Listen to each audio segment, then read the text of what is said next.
ଏ ଭାରତ ସରକାରଙ୍କର ପାଣିପାଗ ବିଭାଗ ଯେଉଁ ପୂର୍ବ ଆକଳନ କରିଥିଲା ଯେ ବଙ୍ଗୋପସାଗରରେ ଏକ ଲଘୁଚାପ ସୃଷ୍ଟି ହେବ ଏବଂ ସେ ଲଘୁଚାପ ଆକୁ ବଢ଼ି ବଢ଼ି ବାତ୍ୟାର ରୂପ ନେବ ତା ବାବଦରେ ଆମର ଶେଷ ଆକଳନ ଆମ ପାଖରେ ହସ୍ତଗତ ହେଇଛି। ଆଜି ବିପର୍ଯ୍ୟୟ ପରିଚାଳନା ବିଭାଗର ଅଧିକାରୀମାନଙ୍କ ସାଙ୍ଗରେ ଏବଂ ପାଣିପାଗ ବିଭାଗର ଓଡ଼ିଶାର ଅଧିକାରୀମାନଙ୍କ ସାଙ୍ଗରେ ମଧ୍ୟ ମୋର କଥାବାର୍ତ୍ତା ହେଇଥିଲା।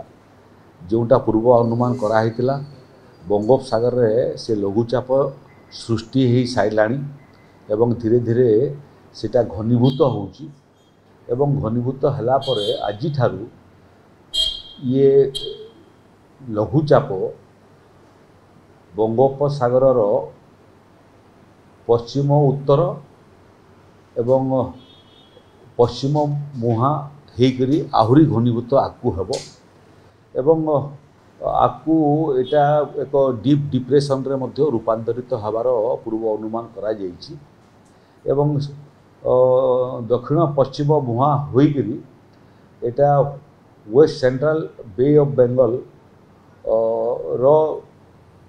ତାମିଲନାଡୁର ଉତ୍ତରାଞ୍ଚଳ ଏବଂ ଆନ୍ଧ୍ରପ୍ରଦେଶର ଦକ୍ଷିଣାଞ୍ଚଳ ଇଏ ଆଡ଼କୁ ମୁହାଁଇବାର ସମ୍ଭାବନା ବେଶୀ ଅଛି, ଯାହାଫଳରେ ଆସନ୍ତାକାଲି ଠାରୁ ଆନ୍ଧ୍ରପ୍ରଦେଶ ଏବଂ ତାମିଲନାଡୁରେ ଏହାର ପ୍ରଭାବ ମୂଳତଃ ଦେଖିବା ପାଇଁ ପଡ଼ିବ।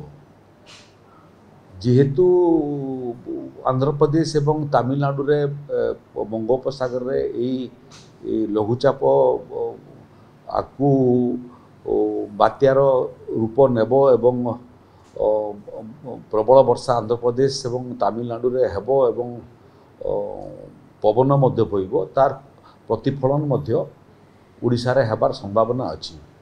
ତେଣୁ ଆଜି 22 ତାରିଖ ଦିନ ଯେଉଁ ପୂର୍ବ ଅନୁମାନ କରାହେଇଛି ସେଥିରେ ପୁରୀ, ଖୋର୍ଦ୍ଧା, ନୟାଗଡ଼, ଗଞ୍ଜାମ, ଗଜପତି, ବୌଦ୍ଧ, କନ୍ଧମାଳ, ରାୟଗଡ଼ା, କୋରାପୁଟ, ମାଲକାନଗିରି, ଜଗତସିଂହପୁର, କେନ୍ଦ୍ରାପଡ଼ା ଏବଂ କଟକ ଏସବୁ ଜିଲ୍ଲାମାନଙ୍କୁ ସ୍ୱଳ୍ପରୁ ମଧ୍ୟମ ବର୍ଷା ହେଇପାରେ, 30-40 କିଲୋମିଟର ବେଗରେ ପବନ ବୋହିପାରେ ଏବଂ ଘଡ଼ଘଡ଼ି ସହିତ ବଜ୍ରପାତ ମଧ୍ୟ ହେଇପାରେ। ୟାର ସାଙ୍ଗରେ ସାଙ୍ଗରେ ଆସନ୍ତାକାଲି ୟାର ପ୍ରଭାବ ଆହୁରି କମିବ ଏବଂ କେବଳ ବାଲେଶ୍ୱର, ଭଦ୍ରକ, ଯାଜପୁର, କେନ୍ଦ୍ରାପଡ଼ା, କଟକ, ଜଗତସିଂହପୁର, ପୁରୀ, ଖୋର୍ଦ୍ଧା, ନୟାଗଡ଼, ଗଞ୍ଜାମ, ଗଜପତି, ରାୟଗଡ଼ା, କୋରାପୁଟ, ମାଲକାନଗିରି ଭଳିଆ ଜିଲ୍ଲାମାନଙ୍କୁ ସ୍ୱଳ୍ପ କିମ୍ବା ମଧ୍ୟମ ଧରଣର ବର୍ଷା ହେଇପାରେ। ଏଠି ପାଣି ବର୍ଷା ସହିତ ପବନ ମଧ୍ୟ ବହିପାରେ ଏବଂ ଘଡ଼ଘଡ଼ି ମଧ୍ୟ ହେଇପାରେ। ଠିକ୍ ସେଇଭଳି ଏଇଟା ଆଗକୁ ଗଲାବେଳକୁ 23 ତାରିଖ ଦିନ ମଧ୍ୟ ଏହାର କିଛି ପ୍ରଭାବ ସମ ପରିମାଣର ପ୍ରଭାବ ରହିବ।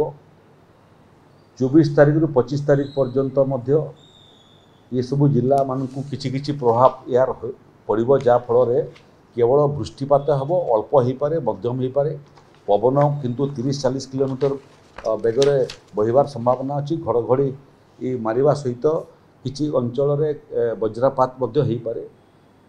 ପଞ୍ଚମ ଦିନ ଠାରୁ 25ରୁ 26 ତାରିଖ ବେଳକୁ ଏହାର ପ୍ରଭାବ ଆହୁରି କମିଯିବ। ଷଷ୍ଠ ଦିନ 27-28 ତାରିଖ ଏବଂ ସପ୍ତମ ଦିନ ଏହାର ପ୍ରଭାବ ଆଉ ପରିଲକ୍ଷିତ ହେବ ନାହିଁ। ତେଣୁ ଓଡ଼ିଶାବାସୀଙ୍କୁ ମୋର ପରାମର୍ଶ, ସେମାନେ ବିଭିନ୍ନ ପ୍ରକାର ଖବରକୁ ନେଇକରି ବିଚଳିତ ହୁଅନ୍ତୁ ନାହିଁ। ବିଶେଷ ପ୍ରଭାବ ପଡ଼ିବାର ସମ୍ଭାବନା କମ୍ ଅଛି। ଗୁଡ଼ିଏ ଜାଗାରେ ବର୍ଷା ହେଇପାରେ, ଗୁଡ଼ିଏ ଜାଗାରେ ପବନ ବହିପାରେ ଏବଂ ଗୁଡ଼ିଏ ଜାଗାରେ ଘଡ଼ଘଡ଼ି ସହିତ ବର୍ଷା ମଧ୍ୟ ହେଇପାରେ, ବଜ୍ରପାତ ମଧ୍ୟ ହେଇପାରେ। ତାର ପ୍ରତି ସତର୍କ ରୁହନ୍ତୁ, ଆଦୌ ବିଚଳିତ ହୁଅନ୍ତୁ ନାହିଁ। ଏହାର ପ୍ରକୋପ ବଢ଼ିବାର ସମ୍ଭାବନା ନଥିଲେ ମଧ୍ୟ ରାଜ୍ୟ ସରକାରଙ୍କର ବିପର୍ଯ୍ୟୟ ପରିଚାଳନା ବିଭାଗ ସମ୍ପୂର୍ଣ୍ଣ ପ୍ରସ୍ତୁତ ଅଛି। ଯେଭଳିଆ ପରିସ୍ଥିତି ହେଲେ ମଧ୍ୟ ତାକୁ ସାମ୍ନା କରିବା ପାଇଁ ଜିଲ୍ଲା ପ୍ରଶାସନର ପରାମର୍ଶ ସମସ୍ତେ ଗ୍ରହଣ କରନ୍ତୁ। ଜିଲ୍ଲା ପ୍ରଶାସନ ମଧ୍ୟ ପ୍ରସ୍ତୁତ ହେଉଛି। ଯେଭଳି ପରିସ୍ଥିତି ସୃଷ୍ଟି ହେଲେ ମଧ୍ୟ ତାକୁ ଆମେ ସାମ୍ନା କରିବୁ ଏବଂ ଲୋକଙ୍କର ଧନ ଜୀବନର ରକ୍ଷା କବଚ ହେବା ପାଇଁ ସମସ୍ତ ପ୍ରସ୍ତୁତି ଆମର ସମାପ୍ତ ହୋଇଯାଇଛି। ତେଣୁ ଆଦୌ ବିଚଳିତ ହେବାର ସମ୍ଭାବନା ନାହିଁ। ଇଏ ଅକ୍ଟୋବର ଶେଷ ପର୍ଯ୍ୟନ୍ତ ଏଭଳିଆ କମ୍ ବେଶୀ କରି ହେଲା ପରେ ଅକ୍ଟୋବର ଶେଷ ବେଳକୁ ये लघुचापर प्रभाव संपूर्ण समाप्त हो जाए।